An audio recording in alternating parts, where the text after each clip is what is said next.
Nag-viral ang video ng dalawang kandidatong nagpamudmod ng pera sa isang event sa Negros Oriental. Kinondena na yan ng COMELEC pero hindi pa raw sila pwedeng habulin at kasuhan. Nasa frontline na balitang yan, Simon Gualvez. Hindi magkamayaw ang mga taong ito nang biglang may magpaagaw ng tigli 500 piso sa kasagsagan ng pista sa Barangay Hiligaon sa Chateau Negros Oriental noong Lunes. Naghagis ng pera ang isang lalaki habang nasa stage.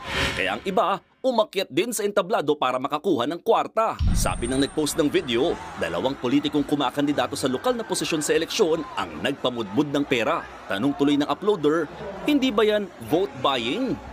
Nakarating na sa COMELEC ang video. Mariin nila itong kinukundina. Yun nga lang, hindi sila makapaghain ng kaso dahil hindi pa naman nagsisimula ang kampanya para sa local elections. Sa kasalukuyan, nakatingin lang ang COMELEC na sana nga naghihintay kami. May ibang ahensya ng pamahalaan ang mag-handle ng mga ganitong klaseng bagay. Para sa COMELEC, pangmamaliit sa kapwa ang pamimigay ng pera ngayong bilang Pilipino 2025.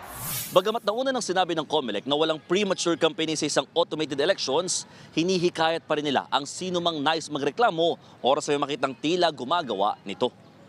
Umaasa ang COMELEC na sakaling mapag-usapan sa korte ang mga ganitong issue, posibleng amyenda ng Kongreso ang batas. Nang sa gayon ay may turing na kaagad na kandidato ang sino mang nag-file ng Certificate of Candidacy at mapanagot ulit ang lalabag sa premature campaigning. Sinubukan namang kunin ng News 5 ang panig ng dalawang politikong nasa video pero tumanggi na silang magkomento. Nagbabalita mula sa Frontline, Mon Gualvez, News 5. Mga kapatid, Dimples Romana po, kumpletuhin ang inyong umaga ng mga kwentong puno ng inspirasyon. Salubungin po ang bawat araw ng may ngiti at pag-asa. Kaya't mag-subscribe na po at mag-follow na sa aming social media pages ng News 5.